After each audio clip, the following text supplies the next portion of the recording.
맹인 한국인 여자분이 있었습니다. 6.25 때 눈을 다쳤거든요. 실명을 했습니다.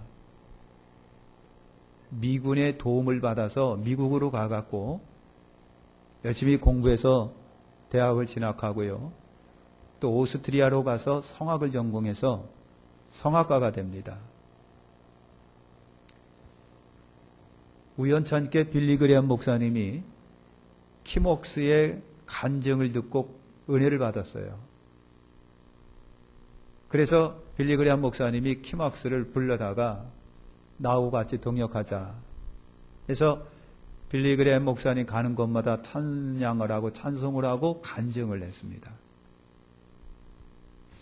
키목스라고 하는 분이 간증한 것이 이런 내용입니다. 사람들이 맹인인 나를 인도할 때 100m 전방에 뭐가 있어요? 50m 전방에 뭐가 있어요? 그렇게 말하지 않습니다. 단지 앞에 불이 있으니까 건너뛰시고 앞에 계단이 있으니까 발을 올려놓으시면 됩니다 라고 말을 합니다. 나를 인도하시는 분은 내가 믿고 한 걸음씩 걸음을 옮기기만 하면은 나를 인도하시는 분이 성실할 때 나는 내가 가지고자 하는 목적지에 꼭 도착을 합니다. 하나님이 우리를 인도하시는 방법도 이와 같습니다. 우리는 10년 후를 알지 못합니다. 20년 후도 알지 못합니다. 또 알고자 하지도 않습니다. 오늘 무엇을 해야 할 것인가를 보이시는 그 하나님께 믿음으로 순종하면서 오늘을 살면 하나님은 내일을 인도하셔서 마침내 내 생애를 하나님이 약속하시고 계획하신 그곳으로 도달케 하십니다. 그런 간증을 했어요. 하나님을 믿고 그분의 인도함을 받으면 결국은 나는 목적지에 잘 도착한다는 그런 이야기예요. 그런 간증입니다. 자, 오늘 우리가 읽은 2절 끝에 보면은 돌보려니와라고 하는 단어가 있어요. 전의 성경은 권고하시려니와 그렇게 되어 있습니다. 돌보려니와라고 하는 이 의미는요, 다른 게 아닙니다. 돌보아준다, 아니면 귀여워해주다, 축복하다, 또 신방하다, 왕진하다, 찾아가다, 참관하다. 이것이 돌보려니와라고 하는 단어 속에 포함된 내용들이에요. 하나님은 이런 사람들을 돌보시겠다고 하십니다. 누구를 돌보시느냐? 2절에 있는 것처럼 마음이 가난하고 심령이 통회하며 나의 말을 인하여 떠는 자, 나의 말을 인하여 떠는 자를 어떻게 하신다? 하나님은 돌보신다. 그래서 가장인 아버지가 가족들을 돌보는 것처럼 하나님께서도 여러분 돌봐주신다는 얘기죠. 하나님께서는요, 사랑하는 자를 찾아주시고 돌봐주시고 축복해 주십니다. 오늘 말씀에서 하나님은 어떤 사람을 돌봐주실까? 2절 한 절 속에 내용이 다 포함이 되어 있는데요. 첫째가 뭐냐면 마음이 가난한 자예요. 따라서 합시다. 마음이 가난한 자. 하나님은 마음이 가난한 자를 돌봐주십니다. 마음이 가난하다고 하는 것은요, 빈 마음을 가졌다, 겸손한 마음을 가졌다. 여러분 그 말이에요. 욕심이 없고 자족하며 하나님으로 만족하는 마음이, 여러분 그것이 바로 마음이 가난한 거예요. 가난한 마음의 사람들은 생각이 복잡하지가 않습니다. 욕구불만적이지 않습니다. 원망불평적이지 않습니다. 판단적이고 비판적이지가 않습니다. 아버지 하나님은 이런 마음이 낮아지고 겸손한 사람을 어떻게 한다고요? 돌봐주신다. 돌봐주신다. 1절과 2절에 성경에서 의미 있는 말씀을 여러분 하십니다. 1절과 2절이 그거예요. 여호와께서 이같이 말씀하시되 하늘은 나의 보좌요 땅은 나의 발등상이니 너희가 나를 위하여 무슨 집을 지을꼬 나의 안식할 처소가 어디랴? 나 여호와가 말하노니 나의 손이 이 모든 것을 지어서 다 이루었느니라 하면서 여러분 오늘 말씀 2절 끝에 있는 말씀을 하십니다. 다시 말씀드려보면요, 여러분, 높고 넓은 하늘은 하나님의 보좌고 땅은 하나님의 발등상에 지나지 않고 천지는 모두 하나님의 손으로 지은 건데 인간이 하나님을 위하여 무슨 집을 지을까? 무슨 처소를 만들어서 거기 거하게 하겠느냐? 아무리 좋은 예배당이나 좋은 집을 지어도 여러분 하나님 보시기에 적당하지 않지만 마음이 가난하고 겸손한 사람에게는 하나님이 찾아오시고 함께 하시겠다는 그런 말이에요. 여러분, 하나님이 머물실 수 있는 공간이 이 세상에 있겠느냐고요. 사람이 하나님이 머물 수 있는 공간을 지을 수 있겠어요? 건물을 지을 수 있겠어요? 예배당을 지을 수 있겠어요? 하나님은 온 우주에 풍만하시고 충만하신 그분이에요.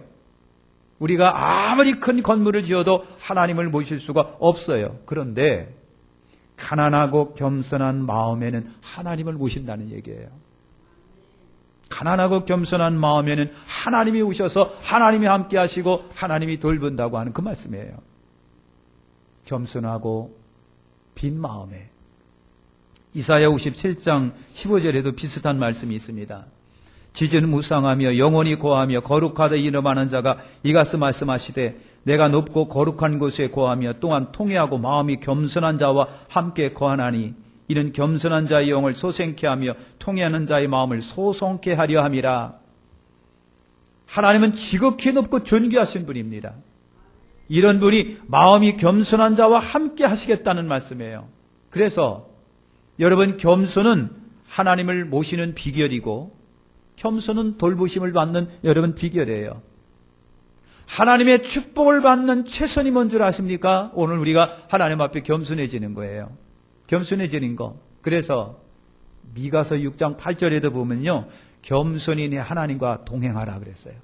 겸손히 내 하나님과 동행할지니. 예수님은요, 심령이 가난한 자는 복이 있나니 천국이 저희 것이며 그랬거든요. 여러분, 천국 갈 자의 첫째 가는 마음이 뭡니까? 천국에 입성할 사람의 첫째 가는 마음이 뭡니까? 가난과 겸손이라고 하는 거예요.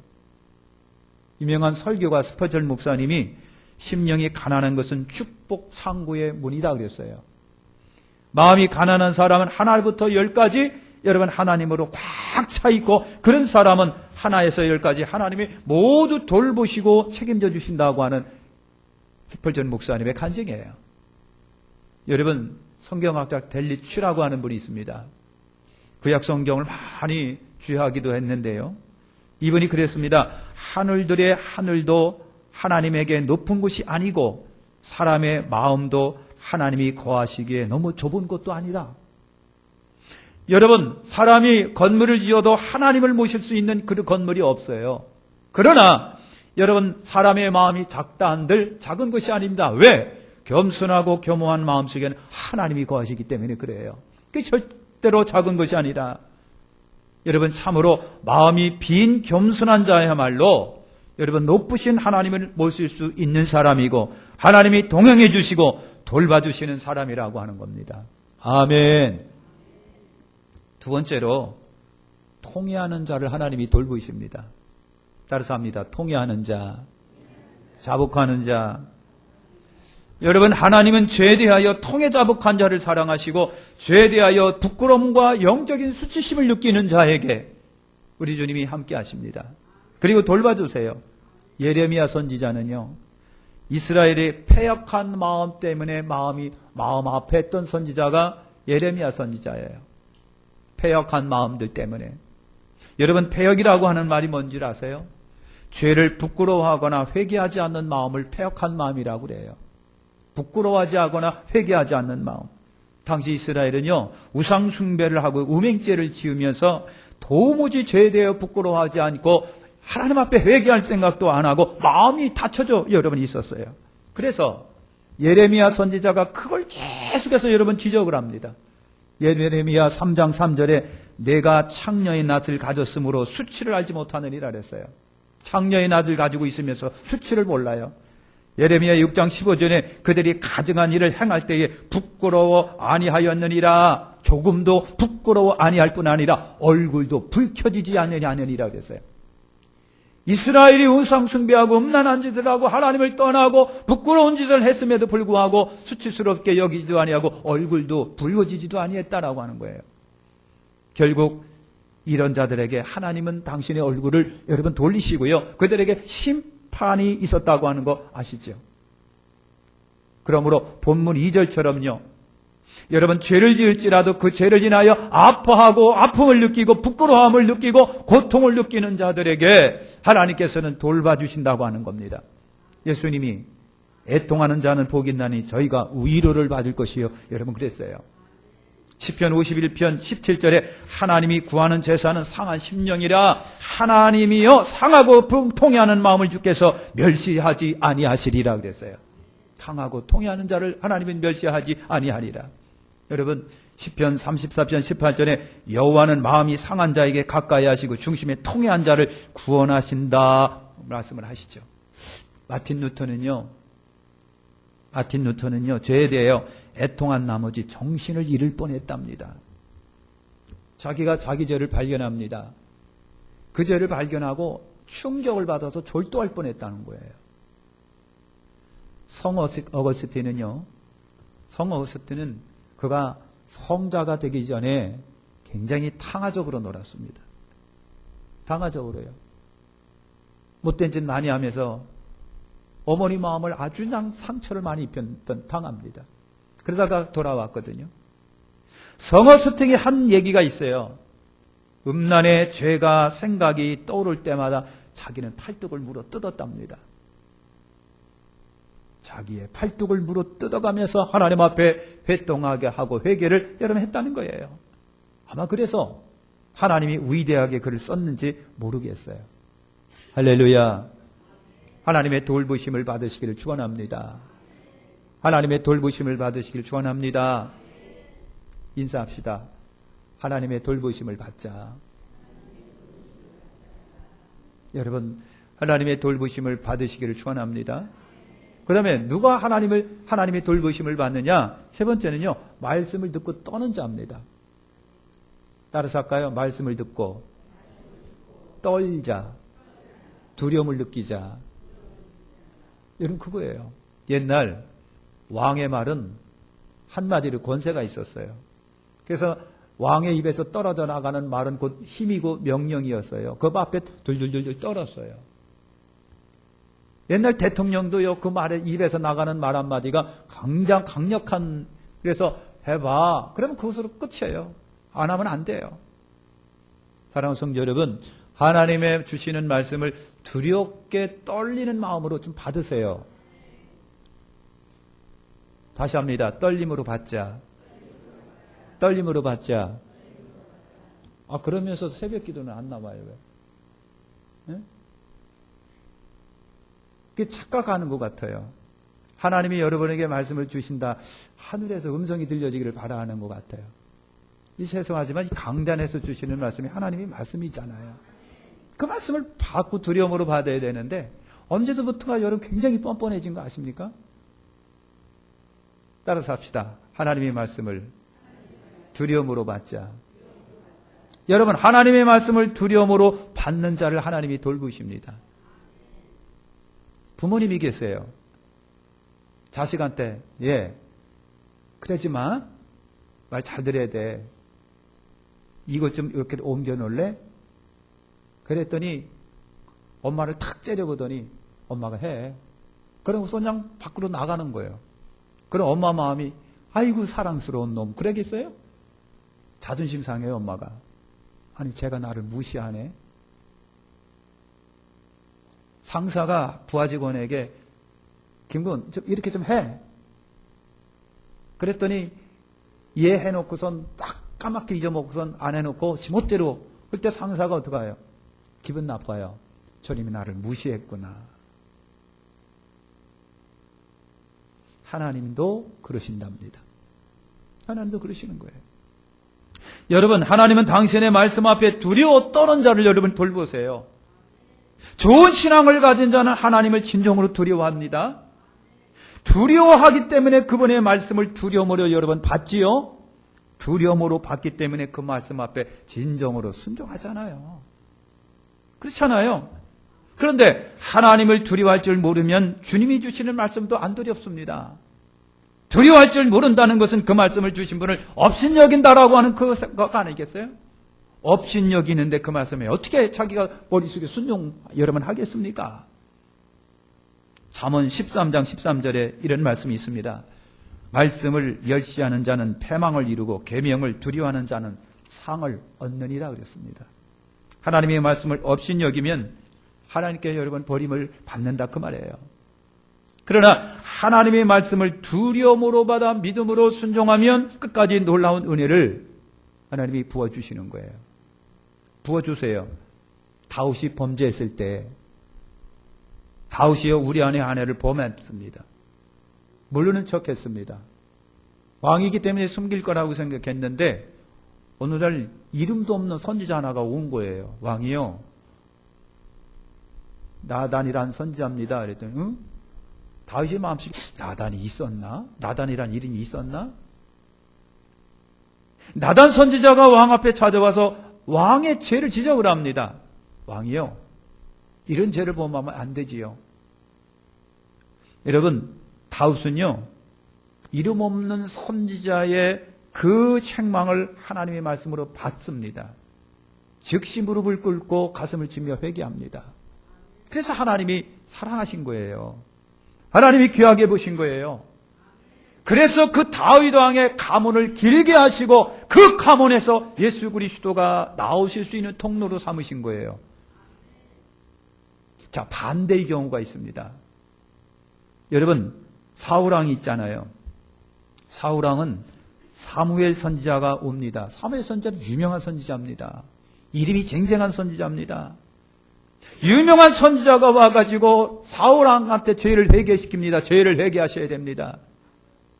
그랬더니요 불순종합니다. 변명하기 바쁩니다. 왕이 이유되기 바쁩니다. 그리고 안 합니다. 그런데 하나님이 뭐라고 말씀하신지 아시죠? 사울이 나를 버렸기 때문에 나도 사울을 버린다 그랬어요. 그가 나를 버렸기 때문에 나도 그를 버린다. 얼마 못 가서요 사울 왕의 아들 요나단이 전쟁터에서 죽습니다. 가문 대가 끊어집니다. 그리고 사울 왕은 또 자살해서 죽습니다. 여러분 다윗 왕 같은 경우에는 이름 없는 어떤 무명의 사람이 아무 모르는 사람이 와가지고 죄를 지적할 때 꾸드럽져서 회개합니다. 사울 왕 같은 유명한 사람이 와서 선지자가 와서 지적을 하더라도 거들떠보지도 않았습니다. 다윗이 사랑받는 이유는 거기에 있는 거예요. 솔로몬은 온통 나라를 우상 단지로 만들어 버렸어요. 우상 박물관으로 만들어 버렸어요. 여러분 자기 지혜를 과신하고 사치와 향락으로 일생을 살았던 사람이 솔로몬입니다. 하나님을 멀리합니다. 하나님을 찾지 아니합니다. 하나님의 경고의 말씀이 솔로몬에게 2번씩이나 내려갑니다. 근데 솔로몬이 하나님의 말씀을 두려움으로 받지를 않습니다. 거들떠보지도 않습니다. 그는 하나님의 말씀을 여러분 버렸다 그랬습니다. 하나님의 말씀을 버렸다. 그러므로 하나님은 솔로몬을 버리고 이스라엘을 버리신 겁니다. 네가 나를 버렸기 때문에 나도 너를 버린다. 하나님의 말씀은 곧 하나님이신 거예요. 그래서 말씀을 여러분 불순종했다는 얘기는 하나님이 네가 나를 버렸다라고 표현하십니다. 버리니까 나도 널 버린다. 북왕국 여로보암 왕도 그런 케이스예요. 하나님의 종이 여로보암을 찬양해서 끊임없이 계속해서 하나님의 경고 메시지를 전해줍니다. 경고 메시지를 거들떠보지도 않아요. 여러분 그도 하나님의 말씀을 열왕기상 14장 9절에 보면 등에 버렸다 그랬어요. 열왕기상 14장 9절에 너의 이전 사람들보다도 악을 행하고 가서 너를 위하여 다른 신을 만들며 우상을 부어 만들어 나의 노를 격발하고 나를 내 등 뒤에 버렸도다 그랬습니다. 네가 나를 내 등 뒤에 버렸대요. 하나님의 말씀에 경고의 메시지를 그렇게 보냈는데도 불구하고 거들떠보지도 않는데 성경은 그렇게 표현합니다. 네가 나를 버렸다. 그래서 하나님도 여로보암을 버립니다. 하나님도 그를 버려서 그의 가문이 여러분 중단돼 버리고 맙니다. 하나님의 말씀을 비웃고 하나님의 말씀을 멸시한 자의 말로가 여러분 이렇다라고 하는 거 성경 우리에게 증거 하나 하잖아요. 하나님의 종들이 권고하고 훈계하는 말씀을 하나님의 말씀으로 받아서 두려움으로 순종하시길 바랍니다. 그것이 여러분 복 있는 거예요. 반대로 교만한 자는 어떻게 하신다고 그랬어요? 야고보서 4장 6절에 보면 하나님이 교만한 자를 물리치시고, 베드로전서 5장 5절에 하나님이 교만한 자를 대적하시고, 잠언 16장 18절에 보면 교만은 패망의 선봉이요 거만한 마음은 넘어짐의 앞잡이니라 그랬어요. 그러니까 여러분 교만한 자를 하나님이 대적하신다는 얘기예요. 대적하신다. 대적한다는 얘기는 뭐예요? 대적한다는 얘기는 하나님이 이런 표현을 쓰면 되겠어요. 하나님이 칼, 창, 무기를 가지고 그 사람을 향하여 탁 진격을 해가지고 사정없이 찔러대끼는 것을 연상하면 됩니다. 이것이 대적이에요. 하나님이 대적합니다. 거절합니다. 거부합니다. 마치겠습니다. 미국의 닉슨 대통령 때에 국방장관 하던 사람이 여러분 레너드였습니다. 레너드. 그가 조찬기도회 때 이렇게 조찬기도회 때 간증을 했어요. 미국의 국방의 힘, 경제의 힘, 과학의 힘은 세상 최강입니다. 세계 최강입니다. 그런데 하나님의 보혜와 은총을 떠나서는 모든 것이 무에 가깝습니다. 그랬어요. 오늘 미국이 이렇게 강대한 나라가 된 것은 하나님의 은혜요. 하나님의 돌봐주심과 보호가 없으면 아무것도 아니라고 하는 얘기예요. 사상 누각이에요. 허물어집니다. 그렇습니다. 여러분 우리 인생은요 절대적으로 하나님의 돌보심을 여러분 받아야 됩니다. 아기에게 돌봐주는 엄마가 절대 필요하듯이, 거동을 못하는 이에게 보호자가 필요하듯이, 우리 하나님은 마음이 가난한 자를 여러분 돌봐주시고 예수님의 마음을 닮아 겸손하고 낮추며 하나님으로 만족하는 빈 마음을 하나님이 돌봐주십니다. 하나님이 죄에 대해서 통해 자복하는 자를 하나님이 돌봐주시고요, 죄를 부끄러워하고 미워하고 진심으로 회개하는 자에게 하나님은 눈을 돌리시고 관여하시고 돌봐주시고, 말씀으로 두려움으로 받아 순종하는 자에게 하나님은 긍휼을 베풀어 주시는 거예요. 사랑하는 성도 여러분, 하나님의 돌봐주심을 받아 승리하시기를 축원합니다. 알량한 지식 믿지 마시고요, 알량한 능력 의지하지 마시고요, 사랑하는 성도 여러분, 하나님의 권세와 능력을 의지하세요. 말씀을 두려움으로 받으시고 죄는 영적 수치심을 느껴가지고 통회할 수 있는 마음이 되시기를 축원합니다. 그럴 때 하나님께서 여러분을 돌봐주시고 여러분에게 함께 해주시는 은혜가 여러분 있는 거예요. 마음의 평안을 잃어버리신 분들이요, 마음의 기쁨을 잃어버리신 분들이요, 마음의 고뇌와 갈등으로 무장된 여러분들이요, 예수 그리스도의 평화가 이 시간에 임하시기를 축원합니다. 마음을 여셔서 여러분의 마음의 평강과 평화를 받아들이면 승리할 것이고, 닫아버리면 아무것도 되는 역사가 없어요. 회개하세요. 하나님이 여러분을 사랑하시고 복을 주시는 거예요. 하나님은 통회하고 겸허하고 겸손한 자, 마음이 빈 자를 하나님이 돌봐주시는 겁니다. 기도하겠습니다. 두 손을 가슴에 우리 한번 얹어보시기를 바랍니다.